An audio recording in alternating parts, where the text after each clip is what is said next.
की चटपटी पानी पूरी।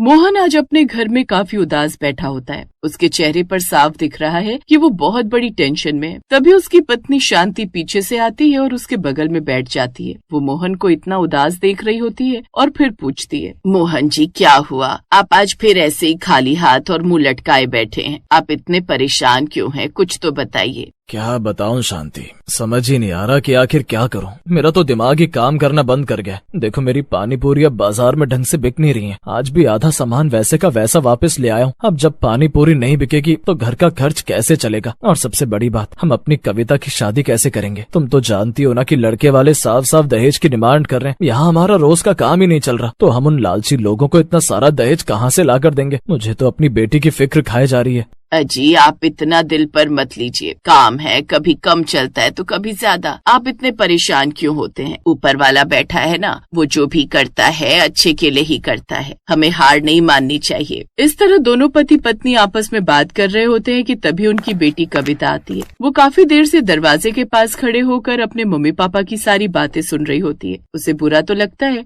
वो अपने दोनों माता पिता को इस तरह साथ बैठकर टेंशन में बातें करते हुए देखती है और कहती है, पापा माँ बिल्कुल ठीक कह रही है। आप बेकार में इतना सोच रहे हैं। अरे भगवान अगर एक रास्ता बंद करता है तो वो दूसरा रास्ता अपने आप खोल देता है। हमारा काम अच्छा नहीं चल रहा तो क्या हुआ? हमारे पास हुनर तो है ना। हम सालों से यही काम कर रहे हैं, तो हमें कुछ नया सोचना चाहिए। बेटा हुनर से क्या होगा? बाजार में अब गला काट कंपटीशन है। गली गली में पानी पूरी वाले खड़े हो गए। कोई पुदीने का पानी पिलाता है तो कोई नींबू वाला। मेरी वही पुरानी सादा आलू वाली पानी पूरी अब कोई नहीं पूछता। मुझे लगता है मुझे काम छोड़कर कुछ और मजदूरी ढूंढनी पड़ेगी। नहीं पापा, काम छोड़ने की कोई जरूरत नहीं है। लोग अब सादी चीजें खाकर बोर हो गए। उन्हें कुछ नया और चटपटा चाहिए। मैंने रात भर एक तरकीब सोची है। हम अपनी पानी पूरी में आलू के मसाले की जगह प्याज टमाटर की चटपटी फिलिंग डालेंगे। हम इसका नाम रखेंगे प्याज टमाटर की चटपटी पानी पूरी। प्याज टमाटर की पानी पूरी, ये कैसी बात कर रही है बेटा? हमने तो आज तक बस आलू और चने वाली ही सुनी है। ये प्याज टमाटर का मेल लोगों को पसंद आएगा क्या? माँ यही तो बात है। हम इसे बिल्कुल अलग तरीके से बनाएंगे। हम प्याज को एकदम बारीक काटेंगे, उसमें रसीले टमाटर मिलाएंगे, थोड़ा अदरक मिर्च का पेस्ट और ऊपर से मेरा बनाया हुआ एक खास मसाला डालेंगे। जब लोग इस खट्टे मीठे पानी के साथ इसे खाएंगे ना, तो उन्हें जो स्वाद आएगा वो उन्होंने पहले कभी नहीं चखा होगा। आप बस मुझ पर भरोसा रखो। मोहन को कविता की बातों में थोड़ी उम्मीद नजर आती है। उसे लगता है कि शायद ये तरीका काम कर जाए। अगले दिन सुबह सुबह शांति और कविता मिलकर रसोई में तैयारी शुरू कर देती हैं। कविता खुद खड़ा मसाला भूनकर उसे पीसती है और प्याज टमाटर का एक जबरदस्त मिश्रण तैयार करती है। दोपहर होते ही मोहन अपना ठेला लेकर बाजार के उसी चौराहे पर जाता है जहाँ उसकी दुकान पहले फीकी पड़ गई थी। आओ भाई आओ, शहर की सबसे अनोखी पानी पूरी खाओ। प्याज टमाटर वाली चटपटी पानी पूरी। एक बार खाओगे तो उंगलियां चाटते रह जाओगे। आओ आओ। मोहन की आवाज और नया बोर्ड देखकर लोग रुकने लगते हैं। तभी कॉलेज से लौट रहे कुछ लड़कों का झुंड वहाँ आता है। उनमें से एक राहुल नाम का लड़का कहता है, अरे अंकल, ये प्याज टमाटर वाली पानी पूरी क्या नई चीज है? हमने तो आज तक बस आलू वाली खाई है। जरा एक प्लेट खिलाना, देखें तो इसमें सही में क्या जादू है। अभी खिलाता हूँ बेटा, ये मेरी बेटी की खास रेसिपी है। एक बार खाओगे तो बाकी सब भूल जाओगे। मोहन फुल्की फोड़ता है, उसमें कविता का बनाया हुआ प्याज टमाटर का चटपटा मसाला भरता है और तीखे पानी में डुबोकर राहुल को देता है। राहुल जैसे ही एक पूरी मुंह में डालता है, उसका चेहरा एकदम से चमक जाता है और वो खुशी के मारे कहता है, ओ तेरे की अंकल, ये तो गजब है। प्याज का वो क्रंच और टमाटर का खट्टापन, भाई साहब मजा आ गया। तुम लोग भी चखो यार, ऐसी चीज पहले कभी नहीं खाई। देखते ही देखते मोहन के ठेले पर लड़कों की भीड़ लग जाती है। जो लोग पहले दूसरी दुकानों पर जाते थे वो अब मोहन के पास आने लगते हैं और ये खबर आग की तरह पूरे बाजार में फैल जाती है कि मोहन अंकल कुछ बहुत ही जबरदस्त बेच रहे हैं। शाम होते होते मोहन का सारा सामान खत्म हो जाता है। वो खुशी खुशी घर आता है। शांति, कविता, देखो आज कितनी तगड़ी कमाई हुई है। आज तो मुझे सांस लेने की भी फुर्सत नहीं मिली। कविता बेटा, तेरी तरकीब तो बिल्कुल निशाने पर लगी है। लोग लाइन लगाकर खड़े होकर खा रहे थे। देखा मोहन जी, मैंने कहा था ना, भगवान कोई ना कोई रास्ता जरूर निकालता है। अब धीरे धीरे हमारे पास पैसे जुड़ जाएंगे। पापा ये तो बस शुरुआत है, अभी हमें इसे और बेहतर बनाना है। कल से हम इसके साथ एक छोटी सी कटोरी में प्याज टमाटर का सलाद भी मुफ्त देंगे। इससे लोग और ज्यादा खींचे चले। कविता की ऐसी बातें सुनकर अब सभी लोग बहुत खुश हो जाते हैं और अगले कुछ हफ्तों में मोहन की दुकान पूरे इलाके में टॉप पर पहुंच जाती है। अब मोहन को अपनी बेटी की शादी के लिए पैसे जोड़ने की उतनी टेंशन नहीं होती, लेकिन बाजार में जब कोई तरक्की करता है तो जलने वाले भी आ जाते हैं। पास की गली में एक दूसरा पानीपुरी वाला जिसका नाम लल्लू था, वो मोहन की कामयाबी देखकर जलने लगता है और वो एक दिन अपने कुछ दोस्तों के साथ मोहन के ठेले पर आता है और उससे कहता है, क्या मोहन भाई, क्या जादू कर दिया है? ये प्याज टमाटर डालकर लोगों को बेवकूफ बना रहे हो क्या? पानी पूरी तो आलू से ही बनती है। ये सब नौटंकी बंद करो। भाई मैं किसी को बेवकूफ नहीं बना रहा, लोग अपनी मर्जी से आ रहे हैं और उन्हें स्वाद पसंद आ रहा है। तुम भी अपना काम करो, मैं अपना कर रहा हूँ। देख लेना, ये तुम्हारा नाटक ज्यादा दिन नहीं चलेगा, लोग वापस मेरे पास आएंगे।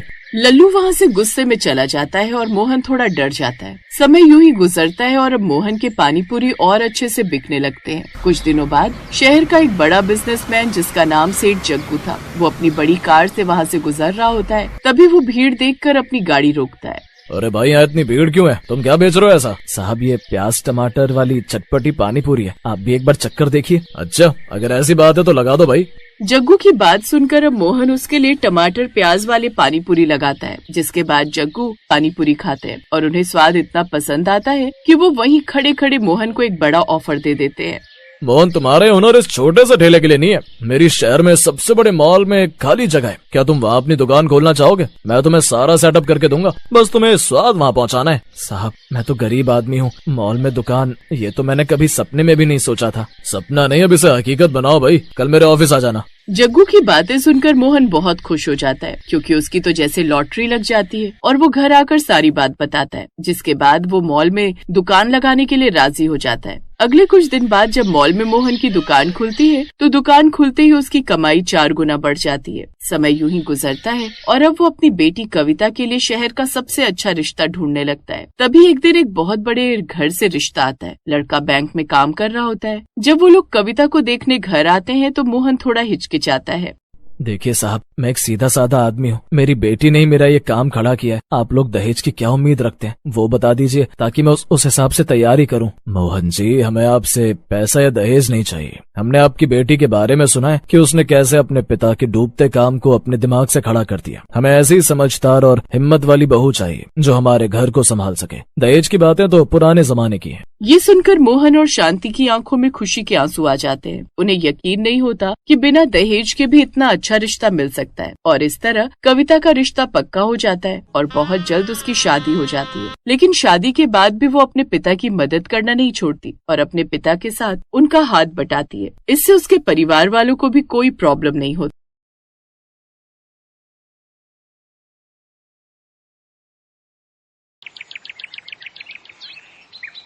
शहर के भीड़ भाड़ वाली बाजार में एक छोटी सी ठेली थी, जहां हर शाम एक महिला पानी पूरी बेचने आती थी। उसका नाम था सीमा। उसकी ठेली की खास बात ये थी कि वो 5 अलग अलग तरह के पानी पूरी बेचती थी। उसकी पानी पूरी की खुशबू पूरे बाजार में फैल जाती और दूर दूर से लोग उसकी ठेली पर पानी पूरी खाने आते थे। सीमा की पानी पूरी में सबसे बड़ी बात थी उसका स्वाद और मेहनत। हर सुबह वो ताजी चटनी और मसाले तैयार करती। उसके पास 5 तरह का पानी था, खट्टा मीठा पानी, तीखा पानी, पुदीना पानी, लहसुन पानी और आम पन्ना पानी। लोग दूर दूर से उसकी ठेली पर आते और अपनी पसंद का पानी मांगते। सीमा बहुत मेहनती थी। वो दिन भर खूब मेहनत करती थी। उसकी जिंदगी आसान नहीं थी। उसका पति बीमारी के कारण काम नहीं कर पाता था, इसलिए घर की और बच्चों की पूरी जिम्मेदारी अकेले सीमा ही संभालती थी। सीमा जिस जगह पर अपनी पानीपुरी का ठेला लगाती थी, उसके सामने एक बड़ी किराने की दुकान थी, जिसे रमेश नाम का एक बदमाश आदमी चलाता था। रमेश सुमन से बहुत चिढ़ता था और अक्सर ही उसे किसी न किसी बहाने बुरा भला बोलता रहता था। इसका सबसे बड़ा कारण था सुमन की ठेली पर ग्राहकों की भीड़ लगना। ओ सुमन, मैंने तुझे कितनी बार बोला कि मेरी दुकान के पास से अपने ग्राहकों के साइकिल स्कूटर खड़े मत होने दिया कर। किसी दिन तेरी शिकायत पुलिस को कर दी तो तू ठेली लगाने लायक नहीं रह जाएगी। भैया जी, वो सफेद स्कूटी आपकी है, जरा हटा लो। ये दुकानदार ऐसे ही है, बेकार में बात बढ़ा देगा। अरे भाई, इतना भड़क क्यों रहे हो? 2 मिनट खड़ी तो की है। ये बड़ी अच्छी बात हुई। पानी पूरी तुम उसके ठेले पर खाओ और अपनी स्कूटी यहाँ मेरी दुकान के आगे रखो। हाँ, अरे हटाओ अपनी स्कूटी भाई, यहाँ से मुझे दुकान में जाने का रास्ता बनाना है। रमेश को अक्सर ऐसे ही सीमा से जलन होती थी। क्योंकि उसकी दुकान पर जितनी भीड़ नहीं जुटती थी, उससे ज्यादा लोग सीमा की ठेली पर 5 तरह की पानीपुरी खाने के लिए जमा रहते थे। रमेश की साली कविता गांव से शहर आई हुई थी। कविता की आदत थी कि जहां भी फायदा नजर आए वो तुरंत उसमें कूद पड़ती। एक दिन वो अपनी बहन के साथ घूमते हुए रमेश की दुकान पर आई। क्या बात है जीजा जी, इतना गुस्साए हुए क्यों हो? अरे कविता, सुधा, तुम दोनों आज दुकान पर? कुछ नहीं, बस ऐसे ही। सुधा का मन हो रहा था बाजार घूमने का, तो बस सोचा दुकान पर भी आ जाए। चलो ना दीदी, वो सामने ठेले से पानीपुरी खाते। उस ठेले पर 5 तरह की पानीपुरी है। कोई जरूरत नहीं है उसके ठेले से कुछ खाने की। सामने दुकान से समोसे ला देता हूँ, वो खा लो। पर आप उस ठेले से पानीपुरी क्यों नहीं खाने दे रहे जीजा जी? आखिर ऐसी क्या बात है? क्या उसके पानीपुरी खराब होते हैं? नहीं, बस ऐसे। मुझे उसके ठेले पर बढ़ती हुई भीड़ पसंद नहीं है। उसके ठेले की वजह से मेरी दुकान के बाहर भी जगह नहीं बचती। इसी वजह से मैं उससे बात करना पसंद नहीं करता। बेकार से पानीपुरी खिलाकर इतने पैसे कमा रही है ये। वैसे जीजा जी, ये पानीपुरी का धंधा बढ़िया बहुत है। अच्छे खासे पैसे कमा लेती हो कि ये पानीपुरी वाली। और क्या, मैं तो इनको भी कई बार कहती हूँ कि तुम भी इसी तरह का कोई काम खोल लो। पता नहीं, ये दुकान पर बैठते हैं, यहाँ तो कोई कमाई ही नहीं होती।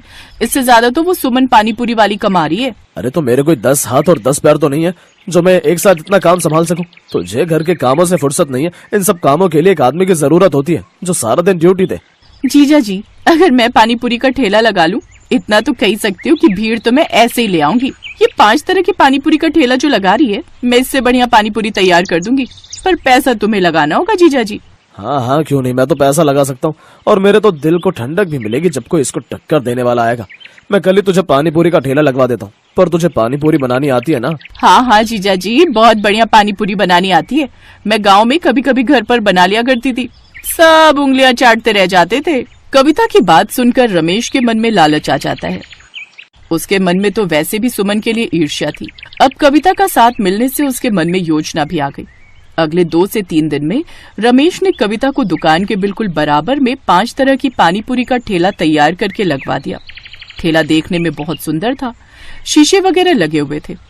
ठेला लोगों को अपनी ओर आकर्षित कर रहा था, क्योंकि ठेला देखने में सुंदर होने के साथ साथ पानीपुरी के रेट भी बहुत कम थे। और कविता लोगों को आवाज लगाकर सस्ते पानीपुरी के लिए लालच दे रही थी। 10 रुपए में 5 तरह के स्वाद वाली पानीपुरी, इतनी सस्ती कभी नहीं खाई होगी। आइए आइए, 10 रुपए में 5 तरह की पानीपुरी खाइए। आज ग्राहक क्यों नहीं आ रहे? अरे, ये सामने पानीपुरी का ठेला किसका है? रमेश ने अपनी साली को मेरे जैसा ही पानीपुरी का ठेला क्यों लगा कर दिया? किसी और चीज का भी तो लगा सकता था। कहीं न कहीं इसकी वजह से मेरे ग्राहक बहुत कम हो गए। अब रमेश की साली कविता की बिक्री बढ़ गई और सुमन की बिक्री पर असर आ गया। पता नहीं कविता की पानीपुरी में वो स्वाद भी नहीं था जो सुमन की पानीपुरी में था। फिर भी लोग कविता के ठेले से ही पानीपुरी खाते थे। सुमन ने अब रमेश की दुकान के सामने ठेला लगाना बंद कर दिया। अब वो दुकान से दूर बाजार में ठेला लगाने लगी। हालांकि उसे जगह के पैसे देने पड़ते थे, पर कहीं न कहीं उसे ये सुकून था कि उसे रमेश जैसे इंसान से मुंह नहीं लगना पड़ रहा था। कहते हैं, इंसान की बेईमानी की सजा उसे एक न एक दिन मिल ही जाती है। ऐसा कविता और रमेश के साथ हुआ। कमाई अच्छी होने से रमेश के मन में लालच आने लगा। अब उसने सस्ते में पानीपुरी बनाने के बारे में सोचा। अरे जीजा जी, पानीपुरी बनाने के लिए ये तुम पुराने मसाले क्यों दे रहे हो? इस सूजी और आटे में तो कीड़े चल रहे हैं। अरे कविता, मेरी प्यारी साली, ये सब हम जैसे बेईमान पानीपुरी वालों की ट्रिक होती है। हम वो नहीं है जो महंगा सामान लाकर घाटे में कमाई करें। मेरे से कुछ पानीपुरी वाले यही सूजी और यही आटा और बिल्कुल यही मसाले लेकर जाते हैं और आराम से उनकी पानीपुरी बिकती है। अभी तक तो उन्हें कोई शिकायत नहीं आई। इसलिए अब हमने भी यही आइडिया अपनाया है। सस्ते घटिया मसाले और आटे से बढ़िया पानीपुरी तैयार करनी है। इसमें हमारा मुनाफा है। वैसे भी ये सब मेरे लिए बेकार है। मैं तो फेंकने ही वाला था, तो सोचा क्यों ना तेरे पानीपुरी के ठेले के लिए इस्तेमाल कर लूं। समझ में आई अब? जीजा जी, कुछ भी कहो, तुम हो बहुत चालाक। रमेश और कविता दोनों ने मिलकर घोटाला शुरू कर दिया और फिर किसी ने खबर कर दी और फूड इंस्पेक्टर उनकी चेकिंग के लिए आ गए। हमेशा के लिए कविता का पानीपुरी ठेला सील कर दिया गया। उधर सुमन पहले की तरह ही साफ सुथरे तरीके से पूरी मेहनत के साथ वैसे ही बाजार में अपना पानीपुरी का ठेला चला रही थी। मैंने कहा था जीजा जी, मिलावट मत करो, पर तुमने मेरी नहीं सुनी। देखो, वो 5 तरह की पानीपुरी वाली आज भी अपना ठेला इतने आराम से चला रही है। तो नुकसान तो मेरा भी हुआ है। तेरी वजह से मुझे कितना जुर्माना भरना पड़ा है। ना ही तुझे मैं ठेला लगाने देता और ना मेरे मन में लालच आता। मेरे भी काम पर असर पड़ा है। सुनिए, वो 5 तरह की पानीपुरी वाली सुमन का जो ठेला लगा है, वहाँ पानीपुरी खाते हुए चलेंगे। बड़े स्वाद पानीपुरी बनाती है। सुमन की तारीफ सुनकर रमेश और कविता दोनों का मुंह लटक जाता है। कहते हैं, बेईमान इंसान कभी भी सफलता की ओर नहीं जा पाता। और जो ईमानदार होते हैं वो हमेशा सफलता के रास्ते पर बढ़ते रहते हैं। Thanks for watching.